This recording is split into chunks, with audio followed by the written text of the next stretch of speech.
I want to assure you people and assure the country, the economy is now on.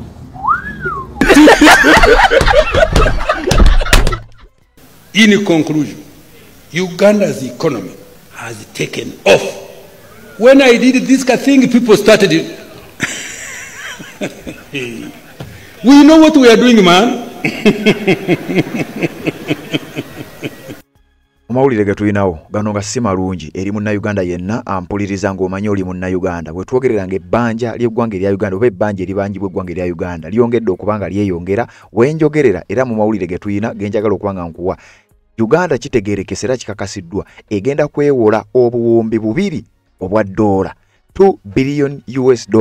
nga mu za Uganda zikola obutabalika 7 n'obuwumbi 6 7.6 trillion Ugandan shillings. Jukira zino sente za njawulo kwezo zenzizenga nkusomera. Obadde ng'owulira supplementary budget kwa supplementary budget. Parliament y'eggwanga erya Uganda zebadde ng'eyisa nzizenga nzikuwa bw'obanga obadde ogoberera kakati wetwogerera waliwo obuwumbi bwa dola bubiri bugenda kubanga bwewolebwa zino zigenda kukola ki byonna mbikuleetedde mu mboozi eno kino nga kireese ebbanja erya Uganda kye tuyita date burden okubeera nga yeeyongera era n'enzijja nkutemeretemere gwe munnayuganda mpuliriza era agoberera sente mmeka z'olinza okuba ng'osasula singa Uganda eba yakwemalako bbanja lyonna byonna ngenda bikunnyonnyola naye nga Parliament kimaze okubeera nga kikakasibwa yekyasinze okubeera ng'eyisa sente in fact yeeyisa sente zino wabula ng'ezimu ku sente zeeyisa igenda mu makubo agatali matuufu aba agagambibwa okuba nti gaba sigeego sente ziba ziyisiddwa zetuulira ziba ndala ezituuka ziba ndala naye ate ng'eri bazeewolayo sente zino bazeewolawa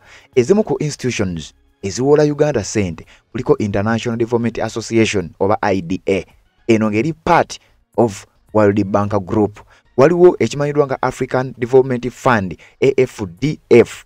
eyo nayo ina sente zebanja ngera zikugamba waliwo International Monetary Fund oba IMF eyo nayo institution yansi yonna ewola sente era ngenda kubulira ne wabawo n'ekye bayita other multilateral creditors omuli Islamic Development Bank IFAD ne organizations endala oba international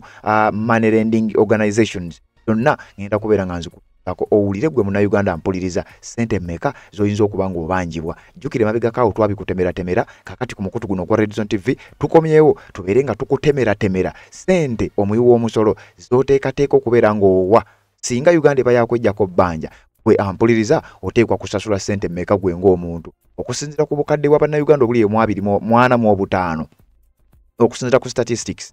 za UBOS oba Uganda National Bureau of Statistics yagala kutegeeza olina sente z'oliteekeddwa okubeera ng'osasula era nga wano batugamba mu mawulire mu mwaka gwali gwa 2024 amawulire gaafuluma bagamba nti Uganda egenda kwongera okwewola era nga kigenda kuleeta ebbanja okureizinga oba okwambuka paka ku butabalika 93 kati olwaleero olukusa buli bumeka obutabalika buba bwali 93 by then mwaka gwa 2024 wenjogerera mwaka gwa 2025 nga tuli mu kuguwunzika ebbanja lya Uganda dirinnye okuva ku butabalika 93 paka ku butabalika 116 n'obuwumbi 200 ze sente zibanjibwa eggwanga erya Uganda kakati mbikuleetedde oyinza okuba badde tobimanyi esente ezo zetwogerako sinnayogera ku zino ezigenda okubanga zeewolebwa zino zengenda okuleetera oba zenkuleetedde mu ggulire lino sente ate endala nazo ogenda kubanga ozigatta kwezo zenkugambye already ezibanjibwa eggwanga erya Uganda omukutu baguyita Red Zone TV Sabambude Patrick nzemberawo kubanga nkuweereza bino byenkuleetedde enkya yolunaku olwaleero nga tetunaba kubanga tusimbula ogenda mu nsonga yonna njagala bino obiwuli Matiya Kasaija ajjukira yazze nga akujjukiza nti Uganda waliwo kye bayita bad habit twagala okwewola naye tetwagala kusasula oba yali ategeeza gavumenti oba yali ategeeza abantu ba bulijjo ekyo nange simanyi. In Uganda there is a bad habit. People borrow money, they don't want to pay it back. Once you have borrowed, you must do what? You must pay. Oyo yakulembera oba ye minister avunaanyizibwa ku nsonga z'ebyensimbi Minister of Finance ow'eggwanga erya Uganda ate nga cabinet minister kitegeeza buli ekikolebwa oba buli ekigenda maaso ekyekuusa ku ssente oba finances omukulu oyo amanyi bingi nnyo ebikwata ku nsonga ezo era ngenda kuwa obutambi bw'obulala wano ng'agezaako okubaako ensonga za nnyonnyola ku nsonga ezo eza ssente eggwanga erya Uganda genda maaso n'okuba nga zeewola ssente ezisusse obungi na Uganda z'oteekeddwa okubeera ng'osasula kakati kyekyo kyenkuleetedde mu mboozi eno era mu katambi kano nja kukusaba ggwe ng'oli munnayuganda kitegeeza oli muwi wa musolo wuliriza vidiyo eno ate gisheyalinge oba tosobodde kugisheyalinga giwe ekigalo kubanga gy'okoma okugirayikinga ogiyambyeko okubeera ng'etambula buli yenna n'abanga afuna amawulire. Yakusaba bagenda mu comment section teekayo obubaka bwo ensonga ezo z'owulidde ozitegeera kyenkana ki ozimanyi kyenkana ki era nga nnyongera obajjukiza ku mulanga gwaffe ogw'okugula fulaaga ez'enjawulo. Ennamba z'oyinza okuyitako ng'okontributinga oyita ku mukutu guno 0756081775 0776 zireeta amannya ago osobola otukubira ng'otuwa fulaaga osobola otukubira ng'okontributinga neebaza mwenna abajja naye nsaba okubajjukiza era n'okubategeeza nti bw'oba okubye essimu olira amannya aga contributing obanga tokiyinaako buzibu kubanga oyagala kusigala ng'oli anonymous okay amanya go osobola okugasigaza naye ekyo obanga tokiyinaamu buzibu osobola okutugamba ne tubanga ate tambuza. Neebaza abaguze fulaaga neebaza aba contributinga neebaza abatwala fulaaga ku kitebe neebaza abatwala ne bogaba fulaaga kumpi buli wamu buli abanga afuna fulaaga ensonga nebanga etambula ne tubanga tutambuze. Wakati wano njagala kubanga nsimba nkutegeeze ensonga z'Amatiya Kasaija ziwa ebigambo bya Uganda okwewola sente gwe muna Uganda mpuliriza meka ogenda okubeera ng'osasula byonna mbikuleetedde mu mboozi eno wabula kkiriza nga bulijjo tujjewo akalango kamu kokka nga z'obufumbo olina omwami naye ng'akutawaanya olina omukyala ng'akutawaanya bajja ne bakwagalako ne bagenda gwe alina ebizibu mu byenfuna nga sente zikuyita mu ngalo wooteeka sente zifa bufi boowola tebazza gwe aloota ng'ogwa mu nnyanja gwe alumizibwa omutwe nga guganja okuwona naawe aloota ng'ebintu bikozesa ensonga z'obufumbo nina ekifo ku mugga awali amayinja wennyambululirako ebisiraani ekikwa ekifiiriza omudibo obutaganja obutaweebwa nzijanjaba abantu ab'enzikiriza zonna nsiŋŋaanibwa njeru ku lw'ejjinja gwanjagala kuba ku nnamba yange eyo naawe I want to assure you people and assure the country the economy is now on. In conclusion, Uganda's economy has taken off.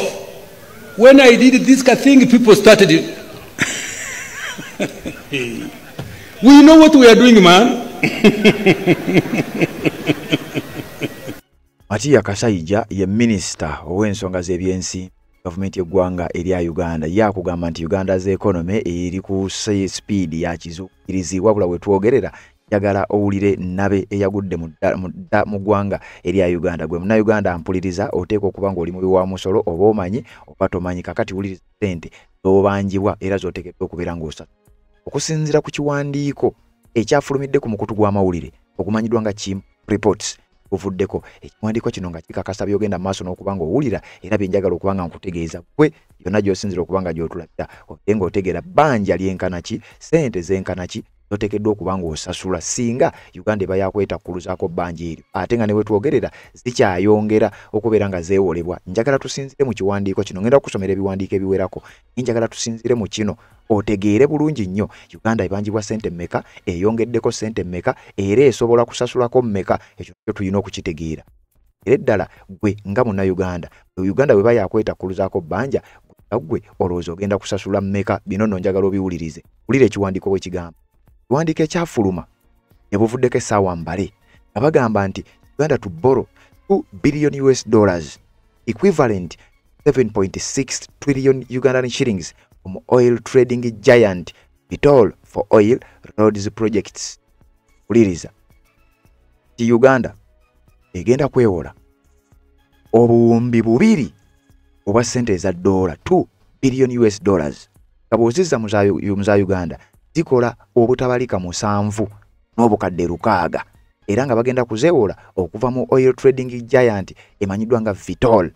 Eno sente oba sente zino zigenda kwewolebwa ku nsonga y'amafuta n'ensonga y'enguudo projects ez'enjawulo ez'enguudo era nga bakugamba nti Uganda egenda kwewola sente zino esinziira ku nsonga ezo ze nkutegeezeza. Sente bagenda kuzeewola bazikozese ku nguudo, sente bagenda kuzeewola bazikozese mu nsonga z'amafuta. Mpozi n'ekirala kyennyinza obbajjukizaako vidiyo zino ngenda kuziteekanga ku channel 2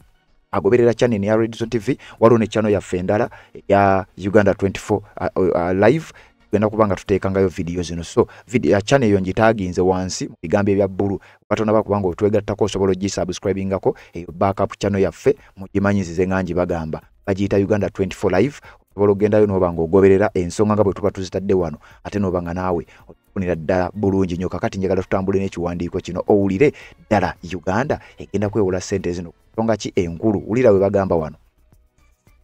Uganda's government has asked Parliament to approve a plan allowing the state-owned Uganda National Oil Company, UNOC, borrow up to $2 billion, about 7.60 trillion Ugandan shillings from Vitol Bahrain EC, finance oil sector investments, and a key national infrastructure, according to a finance ministry brief seen by Chimp Reports. Uliriza. Government y'eggwanga erya Uganda esabye Parliament approving jukira gye buvuddeko mbadde n'akakuwa amawulire. Parliament approvinze dda loan oba ssente zigenda okwewolebwa bayita supplementary budgets zigenda kwewolebwa nabo ssente ezo zigenda kukola ebintu ebyenjawulo nga bozze ng'oziwulira. Kakati ate ku mulundi guno bakugamba nti ate era gavumenti ekizzeemu era esabye Parliament y'eggwanga erya Uganda approving oba ekkirize okusaba kwa ministry ebyensimbi nsonga z'okwewola ssente eyo mu buwumbi bwa $2 nga bwozizza mu za Uganda zikola obutabalika 7 n'obuwumbi 6 abagenda kuzeewola okuva mu kampani eva mu ggwanga erya Bahrain iddwanga Vitol Bahrain EC. Kasente zino bagenda kuzeewola okufinansinga oba okwongera okuteeka ssente bayita oil investments. Bagenda kubeera nga bateeka ssente nnyingi nnyo mu nsonga z'amafuta, okukola enguudo, ebirala okusinziira ku briefing yakoleddwa abakulu okuva mu ministry y'ebyensimbi ggwanga erya Uganda. Kakati wenjogera ku ministry y'ebyensimbi basitegeeza abantu balala oyo omukulu amakiddwa nga Matiya Kasaija n'abamu ku bantu basaavinga nabo, wabula nga Parliament yankizo nnyo era nga yemu kwezo entities approving ssente zikkiriza ebintu bino okubeerawo era nga bozze ng'obiwulira mu ggwanga erya Uganda gye buvuddeko, kubanga byonna ngenda bikuyitirayitiramu akatono tubeere nga tubitegeera bulungi nnyo ku ssente w'omusolo ezigenda maaso n'okubanga zitokomoka. Ogenda kuwulira oteekwa okusasula gwe Munnayuganda era bw'oba waakusasula ssente mmeka z'oteekeddwa okuba ng'osasula ggwanga erya Uganda olw'okubanga leetakkuluzaako ebbanja. Tuli mu kubala ssente mmeka z'oteekeddwa okuba ng'osasula Uganda yeetakkuluzeeko ebbanja kyokka ate mu budde bwe bumu ate Uganda eyongera genda mu maaso nakwewola. Kakati wuliriza kyagenda mu maaso n'ekigamba kitya wano nga bagamba the brief is about the proposal by the Ugandan National Oil Company, UNOC, borrow up to $2 billion from Vitol Bahrain EC VBA, finance government for infrastructure projects, document prepared by the Ministry of Finance, Planning and Economic Development States. Liriza. Briefing eno eyabadde etwalibwa abayigenda maaso ne Ministry y'ensonga z'ebyensimbi. Wabaddewo kye bayise brief proposal oba wabaddewo proposal okusaba ekitongole ekivunaanyizibwa ku nsonga z'amafuta mu ggwanga erya Uganda ekya UNOC, Uganda National Oil Company, kisaba oba kiteeseteese proposal kitwale mu Parliament. Ababaka ba Parliament bakubaganya ebirowoozo bajja approving. Baagala beewole obuwumbi bwa $2 bwenjogera ku buwumbi bwa $, ssente nnyingi nnyo era nkugambye bw'ozizza mu za Uganda zikolera ddala obutabalika 7 n'obuwumbi 6. Kati ekitongole kino baagala bagende mu kampani emanyiddwa nga Vitol Bahrain EC in bracket VBA. Kampani eno ewole oba eyambeko Uganda National Oil Company okubawola obuwumbi 2 $, bwe butabalika 7 n'obuwumbi 6 ezawano eza Uganda. Nti ssente zino zigenda kuyambako kye bayita infrastructure projects, okutereeza enguudo n'ebintu ebirala ebifaanana bwe bityo. Era nga document eno yapreparingiddwa bayategekeddwa ministry evunaanyizibwa ku nsonga z'ebyensimbi ekulembera omukulu Matiya Kasaija. Akugambye economies Matiya Kasaija ministry oba Ministry of Finance, Planning and Economic Development egenda maaso n'okubanga eri wakati teekateeka eno wamu n'ekitongole ekya Uganda National Oil Company ekya UNOC. Under the proposal about $1.2 billion roughly 4.6 trillion Ugandan shillings would be allocated UNOC, Uganda National Oil Company, projects across the petroleum value chain. Nti ku ssente zino biliyoni 2 eza $, oba obutabalika 7 n'obuwumbi 6. Nga bagamba nti okusinziira ku proposal eno gye tusobodde okulabako biliyoni namba n'obuwumbi 200, biliyoni namba n'obukadde 200, $1.2 billion eza $, nga wano zikola obutabalika 4 n'obuwumbi 6 eza Uganda zijja kuba ziweebwa ekitongole kino ekya UNOC, Uganda National Oil Company, era mbu ziyambeko sobola okutumbula n'okuteekateeka oba n'okwongeza omutindo ku ensonga ez'ebyamafuta ensonga eno ba kampani eno zivunaanyizibwako. These include development of Kampala storage terminal, development of pipeline jetty and associated terminal enhancement, Inja storage terminal, acquisition of Mombasa storage, handle gossip through gas oil, through purchase of a terminal and extension of the financial products pipeline from Eldoret to Kampala. Iriza bulungi wano oyinza okubadde tonnate. Waliwo amawulire agafulumye. Eggwanga erya Uganda bateekateeka okubako pipeline gye bagula. Banga bagula shares, banga bagula pipeline eva mu ggwanga erya Kenya ekibuga kimanyiddwa nga Eldoret. Kati eggwanga erya Uganda bateekateeka okugula shares oba okugula pipeline eyo. Abagenda gigulamu shares, bagenda kugula pipeline, babeere nga bagenda mu maaso n'okubeera nga bagiyinako omugabo. Kati ezimu ku ssente ezo ezoogerwako okukola kino ezo eziteekateekebwa okubeera nga zeewolebwa eri eggulire njaddi kuleetera Uganda eteekateeka okugula oba okupurchasing bayita pipeline from Eldoret Kampala. Amawulire ago oyinza okuba wagawuliddeko, wuliriza. Bino nabyo era byatandikiddeyo mu Parliament eggwanga erya Uganda era nga bwe nabikuwadde nga bwe wabiwulidde bw'oba ng'obadde ogoberera. Abagamba nti government has tabled in Parliament a loan request amounting to billion Ugandan shillings, 7.12 trillion from Vital Bahrain ECVBA to enable Uganda National Oil Company UNOC to finance a number of government infrastructure projects. Akati nga mwezo projects mwe muli n'ekyo kyenkugambye ekyokugula Uganda eteekateeka okugula oba ekitongole kino ekya Uganda National Oil Company. Ziri sente zenkugambye zebagenda okubawa kuliko ezigenda okuba nga zigula okupurchasinga kibayise okupurchasinga terminal mu kibuga Mombasa era n'okudevelopinga Kampala storage terminal n'ebirala nga bwe mbikugambye. Uganda eteekateeka okugenda Kenya egule terminal bagibeere nga kugamba mu ggwanga erya Uganda amafuta sekita ey'amafuta nga eyongezebwamu ssente ekitongole kino ekya UNOC genda maaso n'okuba nga kisaba ssente. Pipeline from Eldoret Kampala, waliwo pipeline egenda okugulwa okuva e Kenya mu Eldoret paka mu kibuga Kampala. Pipeline eyo ndowooza nayo egenda kuba nga etambuza amafuta. Bino nno bye bimu ku ebyo biri mu kusaasaanyizibwako ssente ziri zenkugambye naye nga byonna byatandikidde mu Parliament y'eggwanga erya Uganda. Kati njagala continuing n'ekiwandiiko kino olw'okukitegeera obulungi ennyo. Ssente gwe munnayuganda agoberera era mpuliriza mmeka z'oteekeddwa okuba ng'osasula singa Uganda eba yakwetakkuluzaako mabanja agaliwo agabaddewo n'ago agagenda mu maaso n'okubeera nga geewolebwa. Wuliriza. Funds would also cover at least the first year of construction of the Uganda refinery and the acquisition of shares in the Kenya Pipeline Company.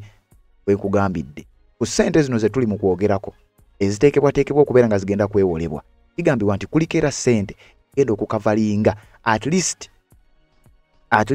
the first year of construction of the Uganda refinery. Nti waakiri omwaka ogusooka ogw'okuconstructinga Uganda refinery era n'okugula shares mu pipeline ey'e Kenya. Tegedde bulungi nnyo. A further wano tukyali ku ssente bazikutemera a further $800 million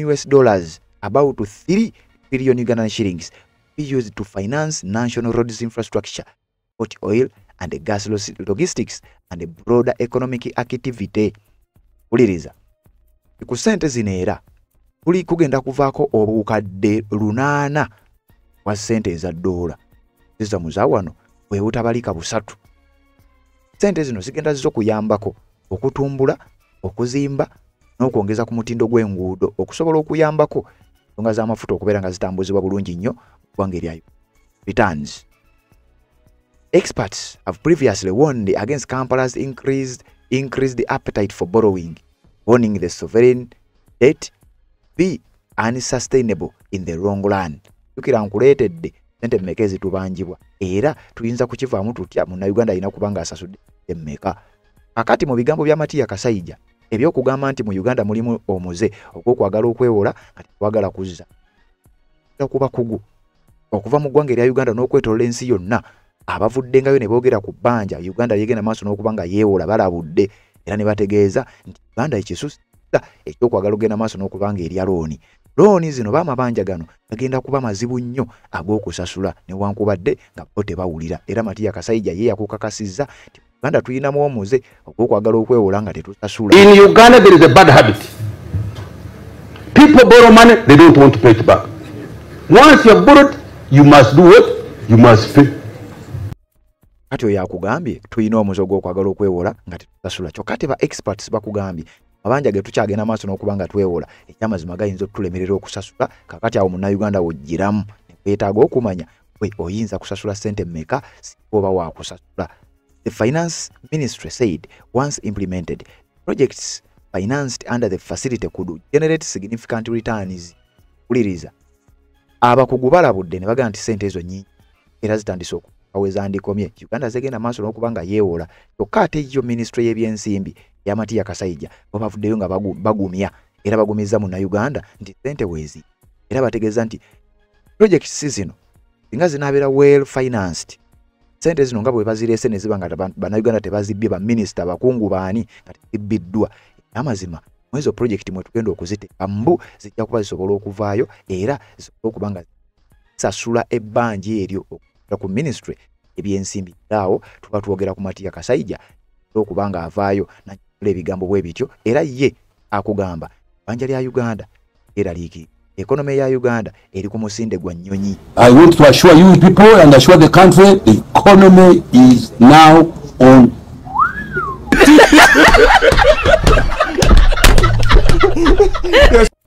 wana kugamba UNOC Uganda National Oil Company be able to generate revenue up to $5.6 billion US. It is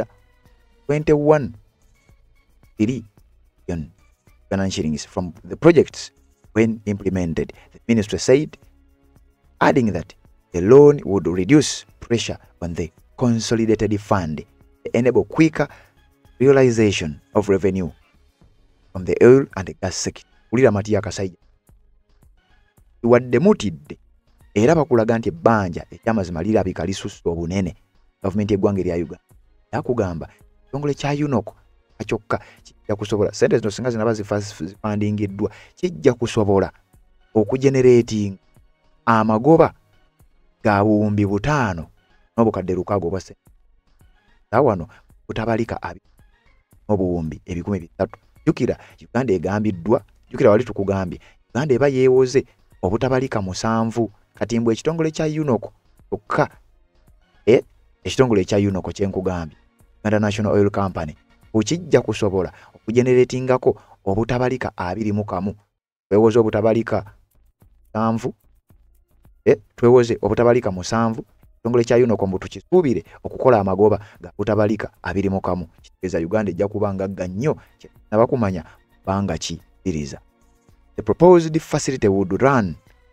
for 84 months, all 7 years, including a 2-year grace period during which interest would accrue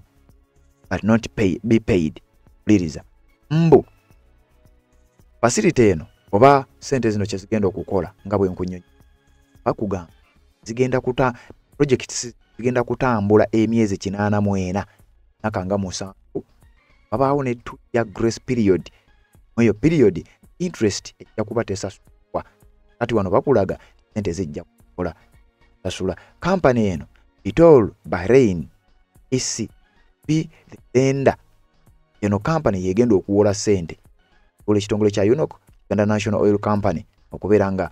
okufacilitating ebintu ebyo bobi era sente ezo gambibwa okuba nti zijja kuvaayo ate mu bbanga ettono okusinziira ku ministry ey'ensonga z'ebyensimbi. Kakati wano gwe Munnayuganda nkugambye wano wooyingiriramu owulire sente mmeka z'oteekeddwa okuba ng'osa Uganda eba yakwetakkuluzaako bbanja. Jjukira oledi tubadde n'ebbanja nga ddene era nga sente ezo zirabika okuba nga zaasukka. Munnayuganda obalirwa emabegakawo tubadde tukuwa amawulire buli Munnayuganda yenna sente z'oteekeddwa okusasula Uganda okusobola okwetakuluzaako amabanja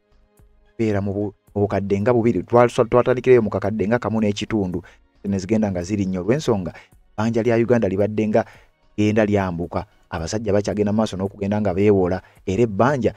lirabise okuba nga litandise okulinnya. Njagala okutegeeza gwampuliriza waliwo ssente z'olina okuba nga osasulwa olina okuba nga osasula singa oba oyagala eggwanga libeere nga liwona ebbanja eritandise okuba nga lyambuka. Mu mwaka gwa 2024 gwali mwezi gwa 5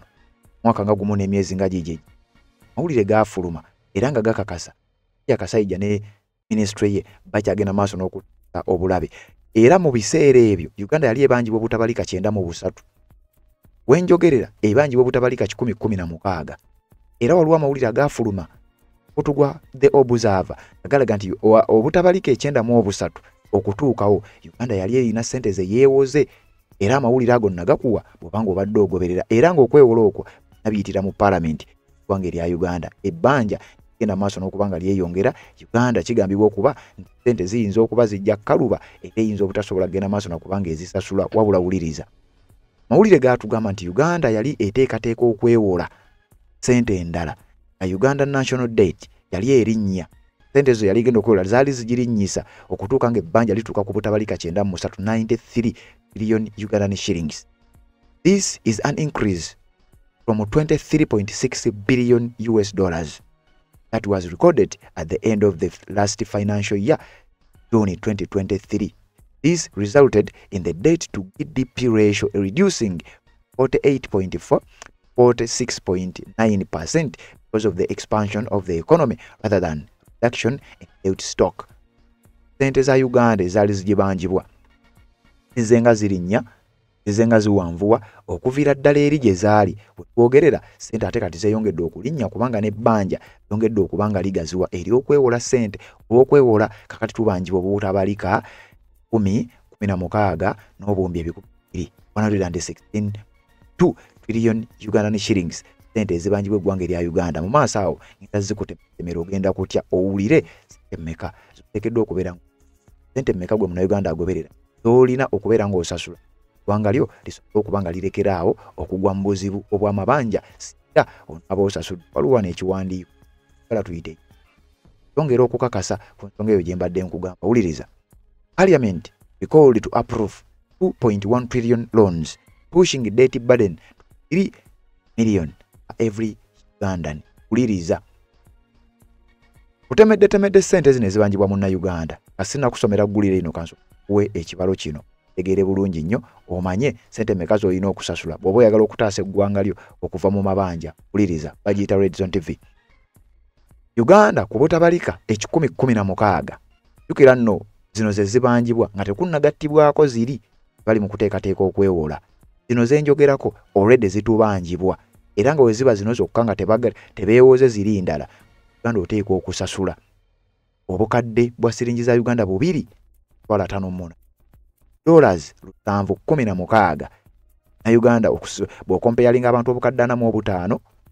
debt per citizen ebbanja eribanjibwa pa citizen buli mutuuze w'eggwanga erya Uganda buli Munnayuganda gwampuliriza obukadde 2.58 ze dola 716 nga sebwenti by June 2025 mu gw'omukaaga gw'omwaka guno Uganda kyakakasibwa banjibwa butabalika 1016 n'obuwumbi 200 na dola nga zikola bilioni 32.3 billion US dollars as of June 2025 era nga zino ziri accounting for 51.3% of GDP yaffe era okukalculating ebbanja lino per citizen bwetuti tudividingamu era nga tudividinga total ebbanja by population eggwanga erya uliriza abakugamba assuming Uganda tuli obukadde 45 okusinzira ku information oba statistics eziva mu kitongole ekya Uganda National Bureau of Statistics ekitongole ekyo nga kikakasa kyekivunanyizibwa ndowooza kubala abantu n'ebintu ebirala ebifaanana bwe bityo batugamba tuli obukadde 45 kati boddira abantu obukadde 45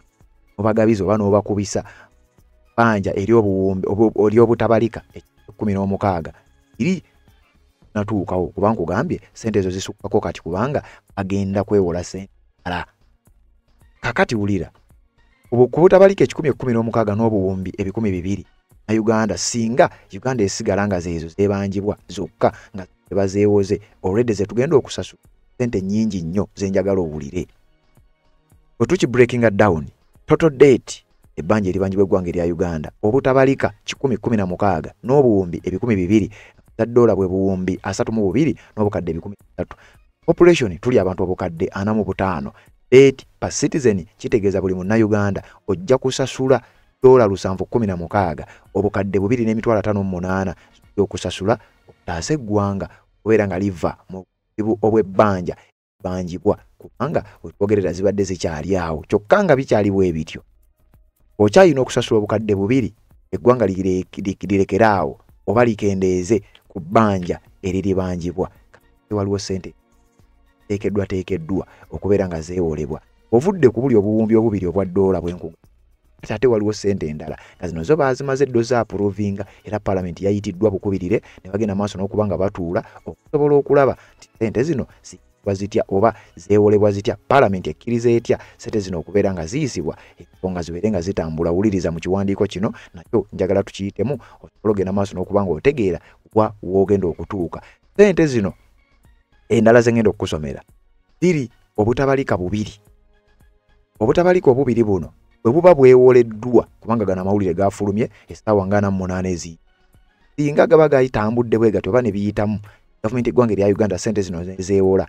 abadde ali supposed okusasula eddoola 7 obukadde 2.58 pa citizen Uganda esobola okuwona ebbanja kati ate wulira ssente zino obutabalika bubiri we bwewolebwa kitegeeza buli munnayuganda aba abanjibwa obukadde 3 Uganda bwe bayakusimattuka bbanji wabula nga bino byonna paalamenti eggwanga erya Uganda egenda maaso n'okubanga ebiyisa kakati ekiwandiiko kino njagala tukiyitemu era njagala okiwulirize bulungi nnyo nakyo nga kinnyonnyola ku nsonga ye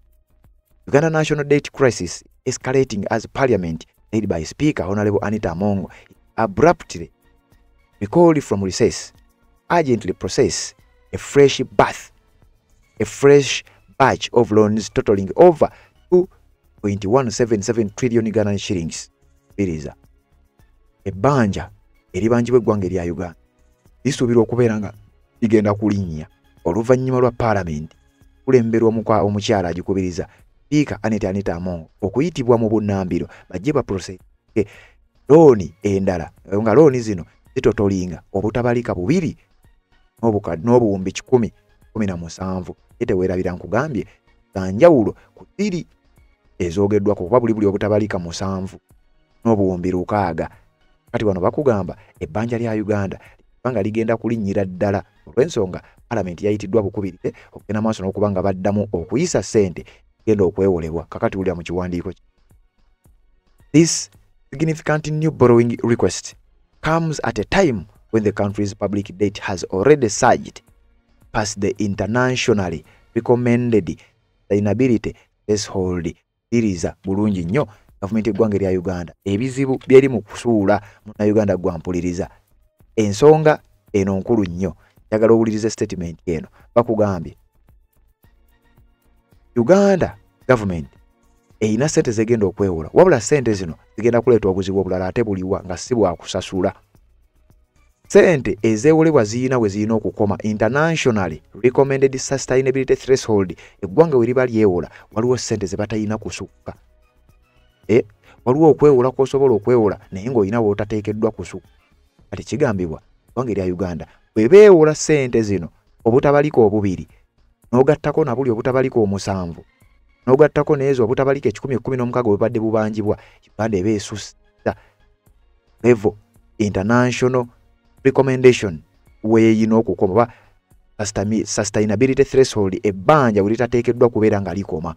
bawa example eggwanga lya Sri Lanka mwaka gwali gwa 2022 Gotabaya Rajapaksa ne banne baali bakulembera eggwanga eryo balya loans on behalf of the citizens ssente ze beewola ne kituuka ekiseera nga tekyasobola kuzisasula eggwanga ne lirangirira kye bayita bankruptcy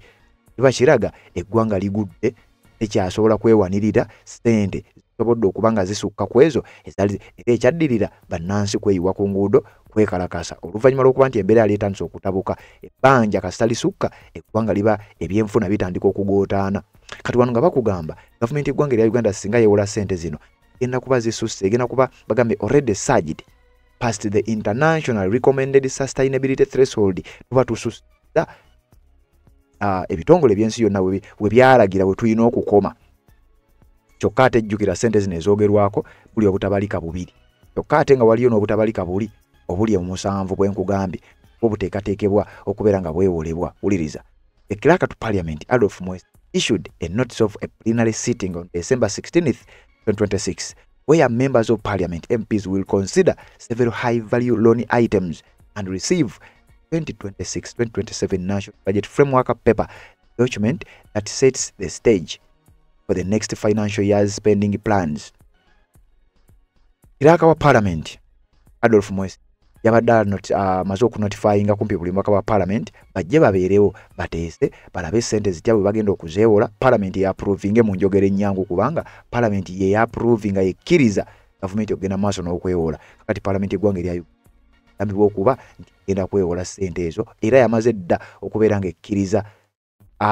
okubeera nga bagenda kwewola wabula nga sente zino zigambibwa okuba genda kuleeta ebbanja lya Uganda okubeera nga buli munna Uganda oli supposed okusasulwa obukadde busatu Uganda bweba yakuwona banji kati njagala nkulage wano ate the new trillion shilling burden, the 2.7 shillings trillion Ugandan shillings worth of loans up for consideration on order paper includes the 3 major items. Abikunyonyi sente zino mbuwe ziba zeewoleddwa kulira be bateekateeka zibagamba nti zigenda okubeera nga zikola waliwo Kayunga Bale Galilaya Road, a motion to authorize the pre-financing of the design and the construction of the Kayunga Bale Galilaya Road from gravel paved standard. Waliwo enguudo ezigenda okukola, waliwo bridges ezigenda okukolebwa, waliwo budget waliwo kye bayita budget financing, ongera sente budget already ebadde eriwo. Ebigambo bino oba sente zino ezeewolebwa gwe muna Uganda mpuliza nanga akuweereza tulina okusasulwa obukadde busatu oba siringi za Uganda bwe kibanga eggwanga lya Uganda yakuwona mabanja era nga kirowoozebwa nti kino kye kimu ku ebyo ebiviiriddeko bannayuganda no ambye buli munnayuganda obukadde obusatu bw'oteekeddwa okuba ng'osasula sente nnyingi nnyo. Bannayuganda bangi abali mu mbeera ey'okweyiiya njagala owuliriza akatambi kano kakunnyonnyola bulungi nnyo lwaki bannayuganda bwe twogerera bakyaye ensi yaabwe olw'amabanja olw'embeera ebyenfuna okubeera nga yagootana. Wuliriza almost 6 ku 10 banoonya kyakulya kyokka banoonya kyakulya kyokka banoonya kyakulya abamu n'atakifuna nakubira munesimu nagamba ati no munango manyi nyambayo ne siringi 2000 nfuneyo gondi wanene kikomando kati oyo omuntu oyo abeerawo for survival omusuubira otyo okwagala ensi ye. Kitegeeza kino government erina okusooka okwetereza okutuwa bye twagala okutulaga omukwano naffe tulyoke twagala ensi yaffe. Tukyaye ensi yaffe abaana bangi kati bafuluma eggwanga ne bagenda eri Saudi Arabia naga ati no nze nowengenda mu kiyumba nemalamu emyaka 2 nobeera nga bambonya abaye nobeera nga bakola ki ati sikasitanvaayo nga nina kenfunye nenzija netandika obulamu. Yes. Bannansi kati tufuuse baddu mu ggwanga lyaffe lineno Uganda. Kati onsubira otya okwagala eggwanga lyange nga ndibeeramu nga ninganga omuddu nga gavumenti yanfuula omuddu. Kati ezo sente ze boonoona simanyanga nti no batukyusa ebirowoozo tutandika okwagala ensi yaffe batututte ekyankwanzi batutwalawa leka bazikwate baziteeke mu services. Eggwe tosobola kungamba nti nno bayisa ebintu binene mu parliament neggwe ng'oliawo osirisa. Ekisooka ekiri ku record ababaka b'opposition abasinga tebaagala kusoma documents ezibaleetebwa mu parliament tebazisoma. Bo babuulire kugenda kufuna kaalawense kaabwe nti naatudde tekagenda afuna akasente bo kyekibatwala. Olufuluma parliament nadda ku lubalaza n'atandika okwogera ebigambo ebingi ebiyugumya ensi n'ogamba naye singa binene ebigambo byogeredde mu parliament ne watuuka mu parliament ng'asirika. Omanyi waliwo olugero olugamba mu bazungu barking dogs seldom bite. Ekitegeeza nti nno embwa eboggola ennyo teruma. Ati bo bwe badda wabweru ne baboggola bwe badda mu parliament tebaluma obasanga beebase. Abamu waliwo ne gwe nalaba speaker ng'amugamba bannange weetondere banno ku kyokoze. Yali akoze eki ayina kyali akoze omusajja yali akoze ekintu gundi mu parliament yafuwa muka bonna empewo neegira neyonooneka yafuira mu parliament tewabiwulira tewabira mu opposition ne bamugamba bannange weetondere banno omuka bategeera batati kuvuddemu ye. Speaker yamwogera erinnya saagala kumwogera linnya. Waliwo omusirikale yagenda namubaakama nti honalebo gundi banna abatattanyi kirabika okuba naye omuntu watuukira ku leve eyo nayonoona n'empewo kitegeeza abadde yeebase ebigenda mu maaso tabitegeera bambi empewo yamuyitako nga tategedde teri muntu atunula